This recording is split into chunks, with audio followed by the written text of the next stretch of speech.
चलो, तो आज मेरा क्लास होगा बायोलॉजी का। बायोलॉजी में आज बताने वाले हैं मानव पाचन तंत्र। क्या बताने वाले हैं? मानव पाचन तंत्र। तो हम मानव पाचन तंत्र के बारे में देखेंगे कि मेरा मानव पाचन तंत्र का बनावट कैसा होता है और उसका कार्य क्या होता है और किस तरह से हमारे मानव में जो पाचन तंत्र का जो काम होता है, किस अंग के माध्यम से क्या चीज़ होता है और भोजन के विभिन्न प्रकार के पौष्टिक तत्व कहाँ से किस चीज़ का पाचन होता है, ये सारी बातों पे हम लोग आज पढ़ेंगे, अध्ययन करेंगे। ठीक है, तो आज देखेंगे जैसे यहाँ पे देखो क्या इसका मानव पाचन तंत्र का फोटो हमने बनाया है। तो मानव पाचन तंत्र हमारे सबसे पहले मानव मुख गुहा से आरंभ होता है।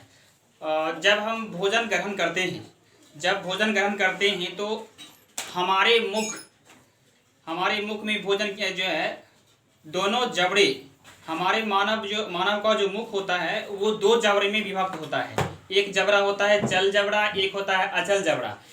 तो नीचे का जबड़ा को जल जबड़ा कहते हैं और ऊपर के जबड़ा को अचल जबड़ा कहते हैं, जिसमें लगे हुए ठोस दांत की सहायता से भोजन के बड़े अणुओं को छोटे अणुओं में विभक्त कर दिया जाता है, बांट दिया जाता है। जब हम भोजन को चबाते हैं तो भोजन के चबाने के क्रम में हमारे लार ग्रंथि से जठर रस का स्राव होता है, जो भोजन के साथ मिलकर के हमारे भोजन के प्रकृति को लसलसा बना देता है। जिसके बाद क्या होता है, मेरा भोजन वो आंशिक रूप से मीठा हो जाता है। इस प्रकार मुख में पचा हुआ भोजन को अंतर्ग्रहण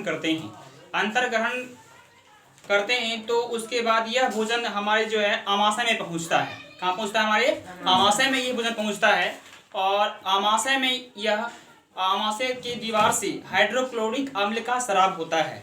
हाइड्रोक्लोरिक अम्ल जो हमारे भोजन के साथ मिलकर के भोजन की प्रकृति को अम्लीय कर देता है, जिससे भोजन में उपस्थित विभिन्न प्रकार के हानिकारक कीटाणु नष्ट हो जाता है और इस तरह आमाशय में भोजन पचता है। आमाशय में भोजन के पाचन के बाद आमाशय द्वारा पचा हुआ भोजन को काइम कहा जाता है।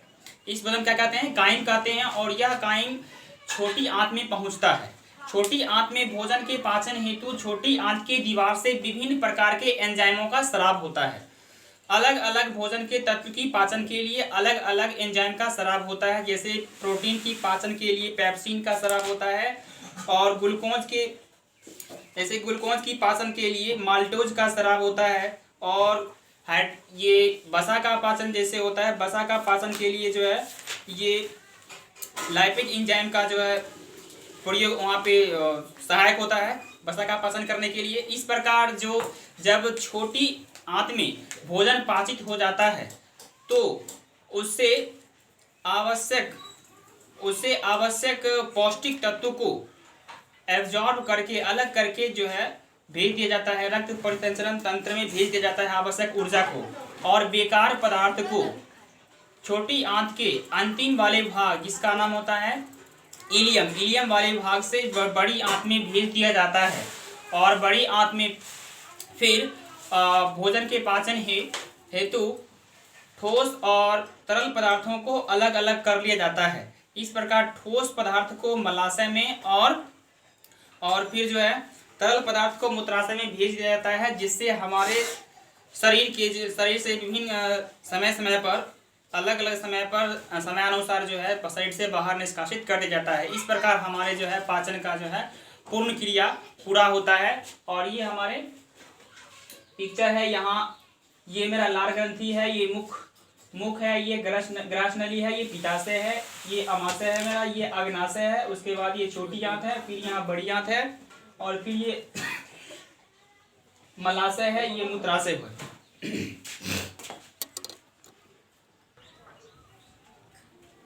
तो देखो हमने बताया था ये पाचन तंत्र के बारे में। ठीक है, अब हम देखेंगे कि पाचन की परिभाषा सबसे पहले हम जानेंगे कि पाचन किस प्रकार से होता है। ठीक है, तो पाचन होता है, हमने बताया है कि पाचन होता है विभिन्न प्रकार के एंजाइमों की सहायता से भोजन के बड़े अणुओं को छोटे अणुओं में विभाजित करके, बांट करके, तोड़ करके छोटे अणुओं में तोड़ करके और ऊर्जा आपूर्ति करने की पूर्ण क्रिया क्या होता है? पाचन कहलाता है। ऊर्जा आपूर्ति करने की पूर्ण क्रिया क्या होता है? पाचन कहलाता है। अब हम देखेंगे कि पाचन कितने चरण में होता है। पाचन के चरण तो देखेंगे हम, पाचन जो हमारे शरीर में होता है, मनुष्य में पाचन मुख्य रूप से 4 चरणों से होकर गुजरता है। तो सबसे पहले पाचन में होता है पहला चरण अंतर्ग्रहण होता है, फिर उसके बाद पाचन होता है, फिर उसके बाद अवशोषण होता है और फिर उसके बाद निष्कासन होता है। तो हमने बता चुका है पहले ही कि सबसे पहले हमारे मुख में भोजन को बड़े अणुओं को छोटे अणुओं में बांटते हैं और उसके बाद फिर क्या करते हैं, उस भोजन को फिर अंतर्ग्रहण करते हैं ग्रास नाली होते हुए। तो फिर हमारे जो है पाचन तंत्र में पहुंचता है, आमाशय में पहुंचता है, आमाशय में पहुंचता है, फिर उसके बाद छोटी आंत में जाता है, फिर उसके बाद बड़ी आंत में जाता है। तो उसमें पाचन होता है।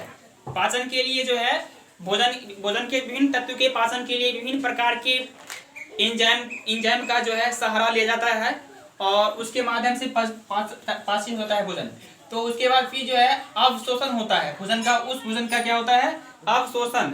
भोजन के पाचन के बाद जो हमारे शरीर के लिए जो आवश्यक पदार्थ होता है, यानी आवश्यक ऊर्जा आपूर्ति करने लायक जो पदार्थ होता है, उसे रक्त परिसंचरण में भेज दिया जाता है और बाकी पदार्थ को फिर हम बताए थे कि बड़ी आंत में भेज दिया जाता है। उसके बाद फिर जो अब शेष पदार्थ को बड़ी आंत में भेजते हैं और बड़ी आंत में भोजन के पाचन के लिए क्या करता है? ठोस पदार्थ और तरल पदार्थ को अलग अलग करके ठोस पदार्थ को मलाशय में और तरल पदार्थ को मूत्राशय में भेज देता है। उसके बाद निष्कासन होता है। निष्कासन मतलब जो है बेकार पदार्थ को शरीर से बाहर निकालना। ठीक है, ये मेरा ये निष्कासन, बस ये मेरा पाचन की क्रिया यही पूर्ण होती है।